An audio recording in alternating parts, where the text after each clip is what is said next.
আশহাদু আল্লা ইলাহা ইল্লাল্লাহ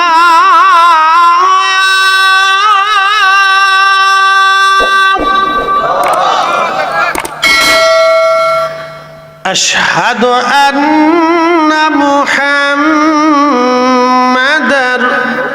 রাসূলুল্লাহ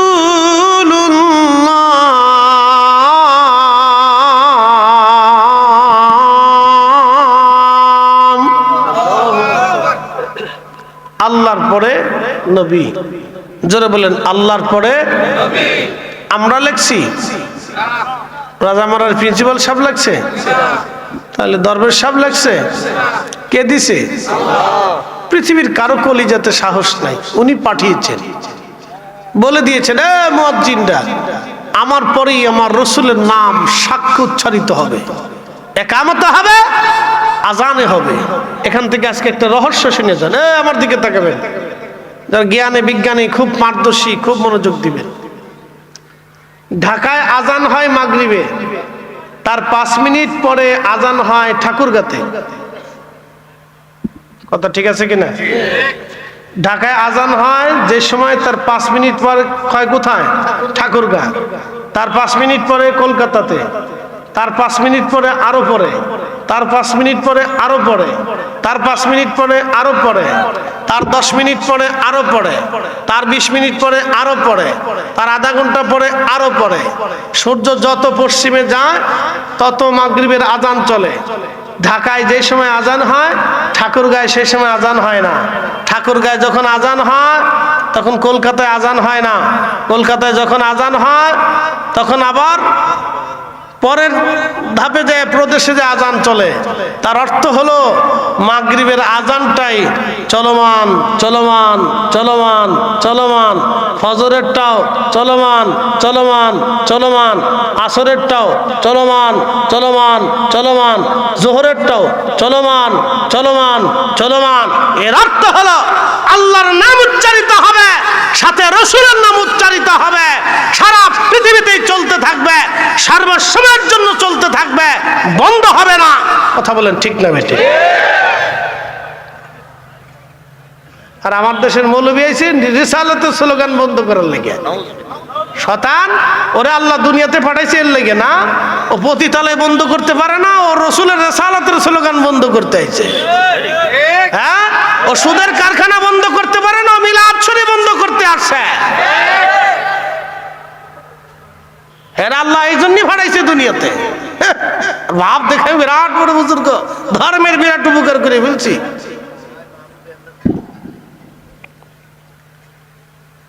প্রিয় উপস্থিতি, মনোযোগের সাথে কথাগুলি শুনে যাওয়াটা অত্যন্ত জরুরি, বোঝাটা আমাদের জন্য জরুরি। বাপ দেওড়াবাসী, আল্লাহর নবী ঘুমানো সিনা চাক করার জন্য জিব্রাইল আমিন এসে সিনা চাক করলেন। আল্লাহ কোরআনে বললেন আলাম নাশরাহ লাকা সাদরাক, নবী গো আমি কি আপনার বক্ষকে সম্প্রসারণ করে দেই নাই? প্রিয় হাবিব আমার, আমি কি আপনার বক্ষকে সম্প্রসারণ করে দেই নাই? নবী গো এর অর্থ হচ্ছে আপনার কালবের দরজা উন্মুক্ত করে দিয়েছি, আপনি রসুলের কালবের দরজা আমি উন্মুক্ত করে দিয়েছি। হে নবী আমার, প্রিয় রসুল আপনার কালবের দরজা উন্মুক্ত করে দিয়েছি হাবিব। এই জন্য আমার নবীজি দুনিয়ায় বসা অবস্থায় আল্লাহর জান্নাতের খবর বলে দিতে পারতেন। নবী দুনিয়াতে থাকা অবস্থায় কবরের হালত নবী বলে দিতে পারতেন। আল্লাহর নবী দুনিয়াতে বসা অবস্থায় আসমানের গোপন তথ্যগুলি নবী বলে দিতে পারতেন। এটা কালব দরজা খুলে দিয়েছিলেন আমার আল্লাহ, কালবের দরজা খুলে দিয়েছিলেন আমার আল্লাহ। এ দাওড়াবাসী, প্রিয় নবী বলতেছেন আমার জন্য বাহনা না হলো বোরাক। বোরাক লাফালাফি করে, ছোটাছুটি করে, গাধার চাইতে বড়, খচ্চরের চাইতে ছোট একটা ছোট্ট প্রাণী নিয়ে আসা হলো নবীর জন্য। আল্লাহর নবী বোরাকে চড়বে, বোরাক লাফালাফি করে। এমন সময় জিব্রাইল ধমক দিয়ে বলল, বোরাক সাবধান করে দিচ্ছি তোমাকে, তুমি জানো না তোমার পিঠে আজকে চড়বে। তোমার এই মেহমানের আগে এবং পরে ওনার মতো সম্মানিত কোনো ব্যক্তি তোমার পিঠে কখনো চড়ে না, আর কখনো চড়বে না। আল্লাহ ওনাকে দাওয়াত করেছেন, উনি হাবিবুল্লাহ, আল্লাহ তাকে দাওয়াত করেছেন আল্লাহর দিদারে এলাহির জন্য, মেরাজে নিয়ে যাওয়ার জন্য। আমি নিতে এসেছি বোরাক, সাবধান, বেয়াদবি করবে না। নবীজি বললেন, বোরাক ভয়ে ডরে চুপসে গেল, তার শরীর বেয়ে বেয়ে ভয়ে ভয়ে ঘাম বের হতে লাগলো।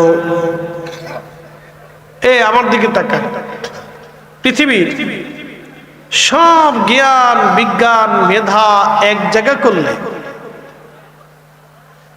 জায়গা করলে প্রথম আসমানে যাওয়ার সুযোগ আছে?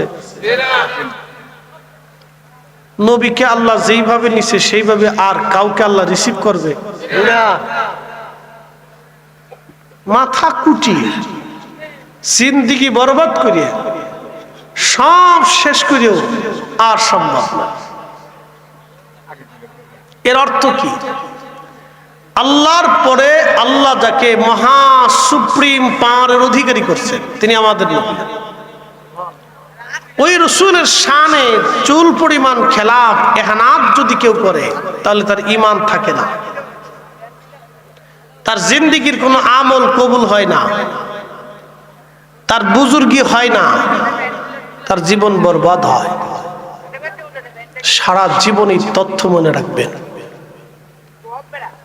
মুসলমান, আল্লাহ আমাদেরকে মুসলিম বানিয়েছেন, মুসলিম মুসলিম, আমরা মুসলিম।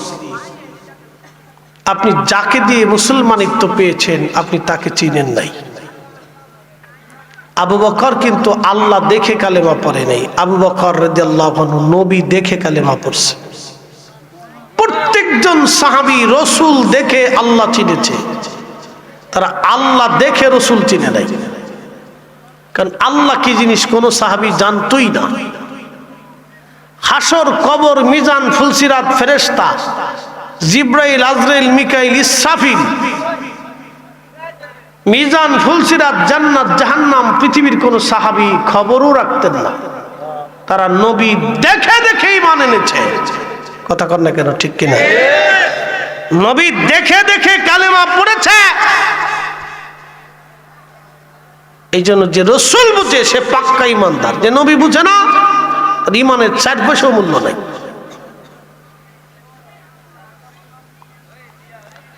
প্রিয় উপস্থিতি, মনোযোগ দিবেন। হযরত জিবরাইল আলাইহিস সালাতু ওয়াস সালাম নবীজিকে বোরাকের পিঠে চড়াইলেন। বোরাক রওনা হয়ে গেল। বুঝতে পারতেছেন, নবীজি বললেন সাহাবীরা রে, মারাতু বিমুসা ওয়া হুয়া ইউসাল্লি ফি কবরিহি, আমি দেখলাম মুসা নবী নিজ কবরের মধ্যে দাঁড়ায়া দাঁড়ায়া মুসা নবী নামাজ পড়ে। একবার জোরে বলা যাবে কি আল্লাহু আকবার? দিকে দিকে হাসি, লোকে লোকে খুশি, চল সে নবী মেরাজে, চলছে নবী মেরাজে। এ স্মৃতির দোলা জাগে, চাঁদ সিতারা জেগেছে, ধুলোকে ভুলোকে চলছে নবী মেরাজে। ও নবীর উম্মত, নবীজি দুনিয়াতে, মুসা নবী কবরে। আলাম নাশরাহ লাকা সাদরাক, আলাম নাশরাহ লাকা সাদরাক, আলাম নাশরাহ লাকা সাদরাক। নবী আপনার সদর উন্মুক্ত করে দিয়েছি। যে চোখ দিয়ে তামাম সৃষ্টি অবলোকন করা যায়, আমি সেই চোখের পর্দা আপনার খুলে দিয়েছি। এই জন্য নবী বোরাকে, কিন্তু মুসা নবী কবরে। কবরের মধ্যে কি করে একজন নবী? তা আমার রসুল কবরের উপর থেকে বোরাকের পিঠে চড়ে খবর বলে দিল।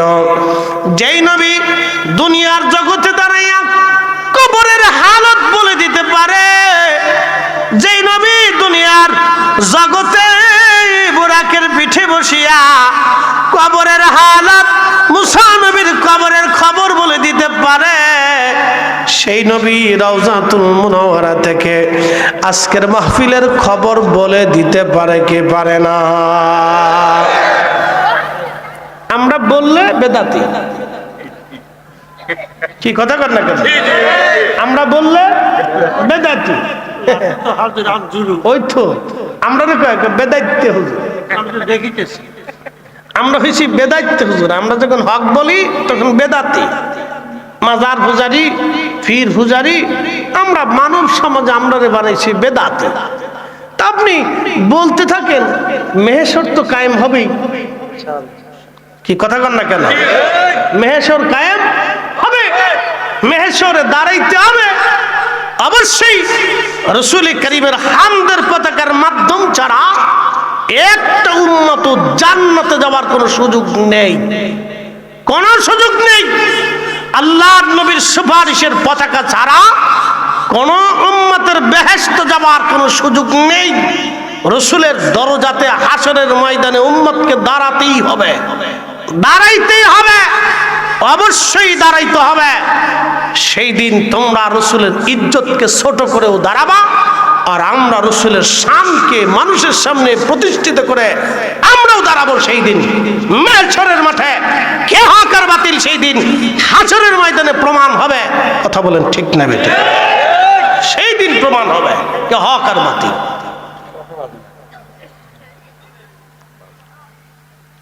প্রিয় উপস্থিতি, রাসূল করিম সাল্লাল্লাহু আলাইহি সাল্লাম বলেন, আমি রওনা হলাম, বাইতুল আকসাতে ঢুকে দেখি ইব্রাহিম আলাইহিস সালাতু ওয়াস সালাম নামাজ আদায় করতেছে। এরপরে দেখি ঈসা রুহুল্লাহ আলাইহিস সালাতু ওয়াস সালাম নামাজ পড়তেছে। যে মসজিদ নিয়ে যুদ্ধ চলতেছে,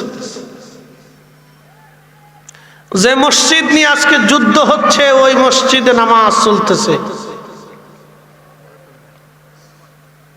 এই রজব মাসের 27 তারিখ 26 তারিখ দিন যে রাত, নবীরা নামাজ পড়তেছে। ঈসা রুহুল্লাহ নামাজ পড়ে, মূসা আলাইহিস সালাম নামাজে দাঁড়িয়ে গেছেন। নবী বললেন, ইব্রাহিমকে দেখতে তোমাদের নবীর মতো দেখা যায়, আর ঈসা রুহুল্লাহর চুলগুলি ঘাড় বাবড়ি, এত সুন্দর চুল, মনে হচ্ছে মুক্তার দানা বেয়ে বেয়ে পড়তেছে। মূসা আলাইহিস সালামের চুলগুলি কুকরানো, গধূম বর্ণের, লম্বাও না বেঠেও না, মিডিয়াম মিডিয়াম স্বাস্থ্য।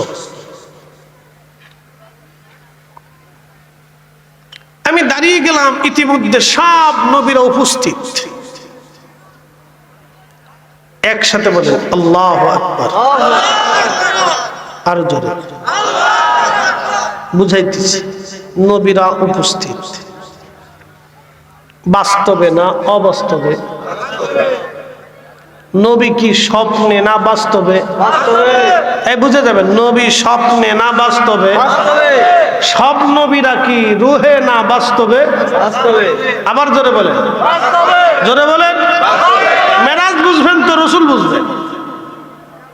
নবী বাস্তবে না অবাস্তবে? সব নবীরা কি বাস্তবে না স্বপ্নে? বাস্তবে এসে নবীর পিছনে দাঁড়িয়ে গেলেন। একসাথে একসাথে বলেন, একসাথে। নবীরা তাহলে কবর থেকে বের হইতে পারেনি? যদি বের হইতে না পারে তাহলে সব নবীরা বাইতুল আকসায় কেমনে আসলো?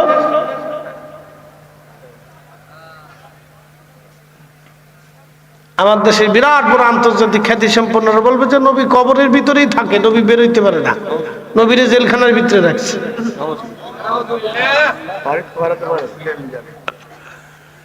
এদেরকে মাঝে মাঝে পাবনা নিয়ে একটু ট্রিটমেন্ট করার দরকার, কিছু ওষুধ পানি দিয়ে আর বেশি অসুবিধা হলে তাহলে পরে দুধটার পাতা খাওয়াই দিবেন, যাও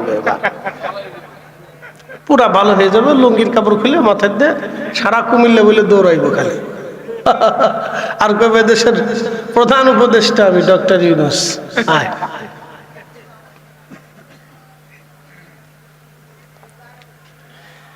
আল্লাহর নবী বাস্তবে দাঁড়িয়ে গেলেন, সব নবীরাও বাস্তব, ঘটনাও বাস্তব। এই ঘটনা বলার আগে আল্লাহ বললেন সুবহানাল্লাযী আসরা বিআবদিহি লাইলাম মিনাল মাসজিদিল হারামি ইলাল মাসজিদিল আকসা।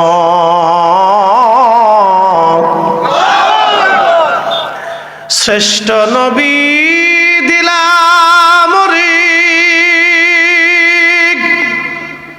তরিয়ে নিতে রোজাসরে, পথ না ভুলি তাই তো দিলে পাক কোরআনের বাণী খুদা, তোমার মেঘের বাণী সুন্দর ফুল সুন্দর ফল, মিঠা নদীর পানি খোদা, তোমার মেঘের বাণী।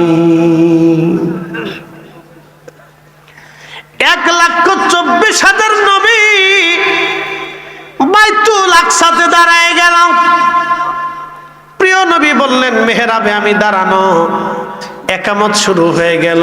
জিব্রাইল বললেন হুজুর আর কেন দেরি? নবী গো, আজকে আপনি ইমাম হবেন, সব নবীরা আজ আপনার মুসল্লি।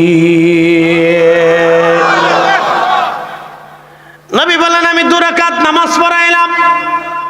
অ্যাটেনশন, কয় রাকাত? 2 রাকাত। এখন প্রশ্ন করি, জবাব দিবেন।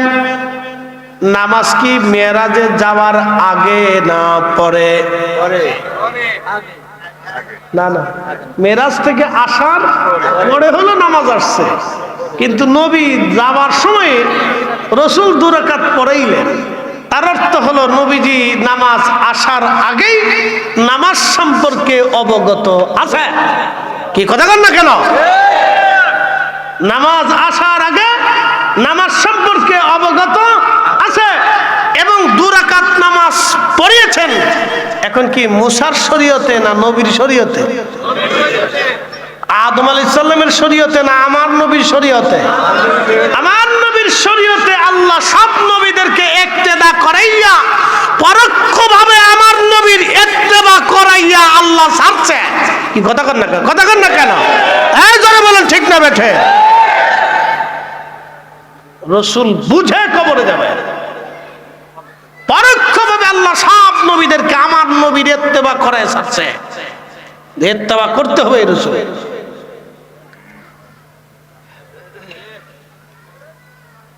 আল্লাহ রাসূলের শান আপনি কি করে বুঝাবো? শুধু বুঝে বুঝে যাবেন, বুঝে বুঝে বুঝে যাবেন। আল্লাহ ইয়া রাসূলুল্লাহ,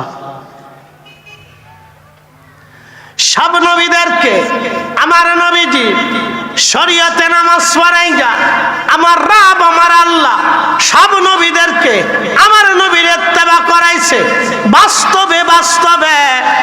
কিন্তু ওয়াদা করিয়েছিলেন রোজে আজলে, তার বাস্তবায়ন আমার আল্লাহ করলেন মেরাজের রাতে। আল্লাহ বললেন ওয়াইদ আখাদাল্লাহু মিসাকান নাবিয়্যিনা লামা আতাইতুকুম মিন কিতাবিন ওয়া হিকমা সুম্মা জাআকুম রাসূলুম মুসাদ্দিকুল লিমা মাআকুম লা তুমিনুন্না বিহি। মাদ্রাসার সম্মানিত প্রিন্সিপাল মহোদয় আলহাজ আল্লামা মফিজুল ইসলাম হুসাইনি সাহেব মাদ্দাজিল্লাহুল আলী, আজকের সম্মানিত ওয়াজিন ইকরাম, আমন্ত্রিত অতিথিবৃন্দ, মাজার পরিচালনায় জনাব মাস্টার আব্দুল বারী সাহেব এবং জনাব মনিরুজ্জামান মাস্টার সাহেব সহ সকল ভাইরা, এলাকার গণ্যমান্য ব্যক্তিবর্গ জনাব হযরত মাওলানা মুস্তাফা কামাল সাহেব, দেওয়া উত্তরপাড়া জামে মসজিদের মোহতারাম খতিব, আজকের মাহফিল পরিচালক, এলাকার গণ্যমান্য ব্যক্তিবর্গ, সম্মানিত মুরব্বী, কলিজার টুকরো যুবক ভাইরা, পর্দানিশীন আমার সম্মানিত মা বোনেরা, মাইকের আওয়াজ যত দূর পর্যন্ত যাচ্ছে সকলকে মোবারকবাদ। শুকরিয়া সে আল্লাহর দরবারে যিনি বহু মানুষের ভিতরে পছন্দ করে, যাচাই করে, বাছাই করে আল্লাহ আপনাকে এবং আমাকে বেহেশতের বাগানের ভিতরে আল্লাহ ঢুকিয়ে দিলেন। সেই জন্যে আল্লাহর আসমানে আমরা একসাথে শুকরিয়া আদায় করে বলি আলহামদুলিল্লাহ। পৃথিবীতে কোটি কোটি মানুষ, আদম সফিল আলাইহিস সালাম থেকে কিয়ামত পর্যন্ত অসংখ্য মানুষ পৃথিবীতে আসছে, আসতেছে এবং আসবে। এই সব মানব জাতির থেকে আল্লাহ বাছাই করলেন।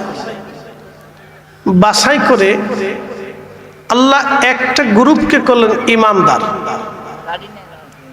এরা ডান পার্শ্বস্থ থাকবে, তারা ঈমানদার। আল্লাহ তাদেরকে মুমিন হিসেবে সম্মানিত করলেন। আর এক দলকে আল্লাহ বাছাই করলেন, তারা বেঈমান, অর্থাৎ অবিশ্বাসী। মনোযোগ দিবেন, এখানে আমরা একটা একটু বুঝার বিষয় আছে।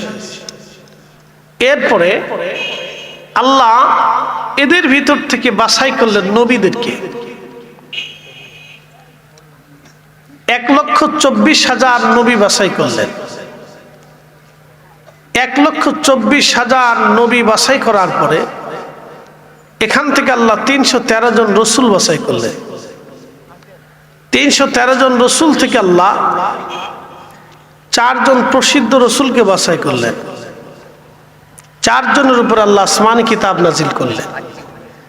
এই 4 জন থেকে আল্লাহ শ্রেষ্ঠ একজনকে বাছাই করলেন। তিনি কে?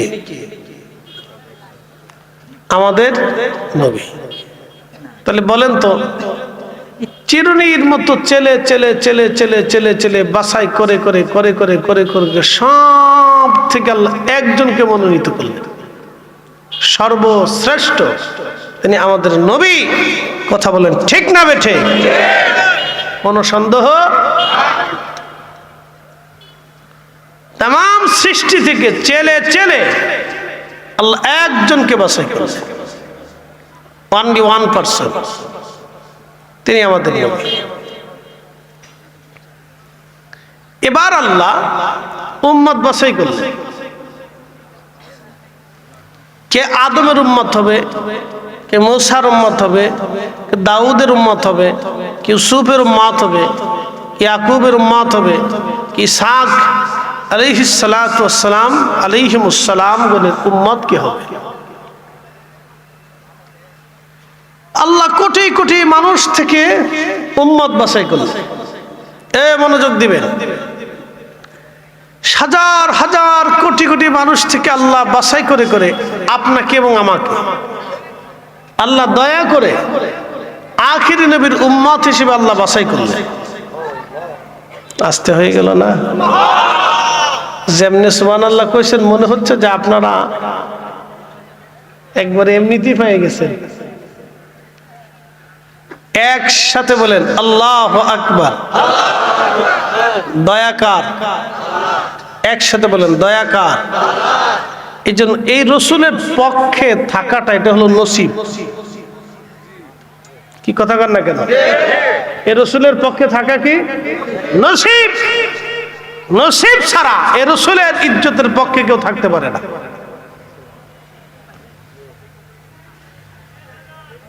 নসিব লাগে, নসিব। আবু জাহেল পারে নাই, উতবা, শাইবা, মুগিরা, নবীর চাচা আবু লাহাব পারে নাই।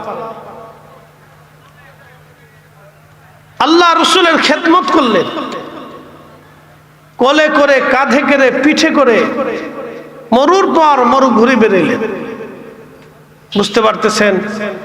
নিজের খাবারের দস্তরখানার থেকে কখনো রসুলকে বিচ্যুত করেন নাই, নিজের বিছানার থেকে নবীকে কখনো আলাদা করেন নাই। নবীর একবারে কলিজার টুকরা চাচা আবু তালিব পর্যন্ত নসিব হলো না, নসিবে হইল না। অনেক কিছু বোঝার আছে এখান থেকে। বালক থেকে যুবক পর্যন্ত আল্লাহর নবীর চাচা নবীকে কোলে করে, কাঁধে করে, পিঠে করে সন্তানকে এত আদর করতেন না, কখনো নিজের দস্তরখানা থেকে বিচ্যুত করতেন না। কথা বুঝাইতে পারছি? দস্তরখানা বুঝছেন? যখন খাইতে বসতেন রসুলকে নিয়ে বসতেন, নবী ছাড়া খাইতেন না। কেন খাইতেন না? মা তো নাই, চাচি করে খাবার নাও দিতে পারে। চাচা এত আদর করতেন যে খাওয়ার সময় রসুলকে নিজে বসায় নিজে খাইতেন, খাওয়াইতেন। সেই চাচার নসিবও লাস্টে হলো না। আল্লাহ আপনাকে নসিব করছে, আমাকে নবীর উম্মত বানিয়েছে, এর চাইতে বড় দয়া আমাদের জীবন আর কিছু হতে পারেই না। কথা কন না কেন? ঠিক কিনা? আমরা শ্রেষ্ঠ নবীর উম্মত। আহা, আল্লাহ আমাদেরকে কত বড় দয়া করছে, কত বড় দয়া করছে, কত বড় দয়া আল্লাহ করছে, কত বড় দয়া আল্লাহ করছে। কিন্তু আফসোস এই উম্মতের জন্য, এই উম্মত নিজের রসুলকে নিজেরা চিনে না, নিজের রসুলকে নিজেরা চিনে না। এই উম্মতের জন্য অনেক বড় আফসোস। আহা, প্রিয় উপস্থিতি, খুবই মনোযোগের সাথে কথাগুলি শুনবেন, যেহেতু রজব মাস, পবিত্র মেরাজ, মেরাজুন নবী। আমি আপনাকে বুঝাইতেছি, মনোযোগ দেন। আল্লাহ কোটি কোটি কোটি কোটি মানব জাতি থেকে নবী বাছাই করলেন। এই নবীর থেকে আল্লাহ শ্রেষ্ঠ নবী বাছাই করলেন। পৃথিবীর শ্রেষ্ঠ একজন মহামানব, আল্লাহর পেয়ারা মেহবুবকে আল্লাহ আজকে মেরাজে নেবেন। দাওয়াত করে নেওয়ার জন্য এসেছেন। জিব্রাইল আমিন নিজে নিয়ে যাবেন, আবার পৌঁছাই দিয়ে যাবেন। সম্মানের সাথে আল্লাহ নিবেন। জিব্রাইল আমিন এসে নবী ঘুম, হাতিমে কাবার মধ্যে নবী ঘুমান। আল্লাহর নবী ঘুমিয়ে আছেন হাতিমে কাবায়। মতান্তরে উম্মে হানির ঘরের মধ্যে নবী ঘুমায়। জিব্রাইল আমিন আসছে নবীকে নিয়ে যাওয়ার জন্য। আল্লাহর নবীকে ঘুম থেকে উঠাইলেন জিব্রাইল। ঘুম থেকে ওঠানোর পরে সিনা সাক করার জন্য ঘরের পার্শ্ববর্তী জায়গায় নিয়ে যাওয়া হলো নবীজিকে। গলার এখানে একটা নরম অংশ, এখান থেকে ফেরে নাভি পর্যন্ত ফাড়া হলো। ফেরে নবীজির কাল্ব মোবারক বের করা হলো, জমজমের পানি দিয়ে ধৌত করা হলো। আল্লাহর জান্নাত থেকে খাজিনা ভরে ভরে এলেম এবং হিকমত এনে আবার নবীর পবিত্র কাল্বের ভিতরে দিয়ে দেওয়া হলো। একবার জোরে বলা যাবে কি আল্লাহু আকবার?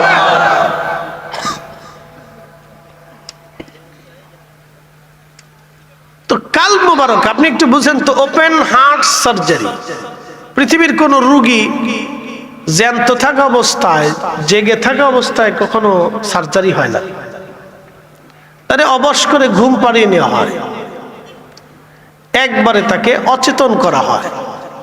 নবীজি তখন চেতন, হার্ট সার্জারি চলতেছে, সিনা সাক চলতেছে। একসাথে বলবেন আল্লাহু আকবার। এটা পৃথিবীর কি অপারেশন যে রোগী, মানে যার অপারেশন চলতেছে, আল্লাহু আকবার, তিনি দেখতেছেন, তিনি চেতন, তিনি দেখতেছেন তার বক্ষ ফাড়া হচ্ছে, কাল বের করা হচ্ছে। এই জন্য কোরআনে আল্লাহ বললেন আলাম নাশরাহ লাকা সাদরাক, নবী গো আমি কি আপনার বক্ষকে সম্প্রসারণ করে দেই নাই? ألم نشرح لك صدرك ووضعنا عنك وزرك الذي أنقض ظهرك ورفعنا لك ذكرك। একসাথে বলবেন আল্লাহু আকবার। কোরআন তেলাওয়াত কার?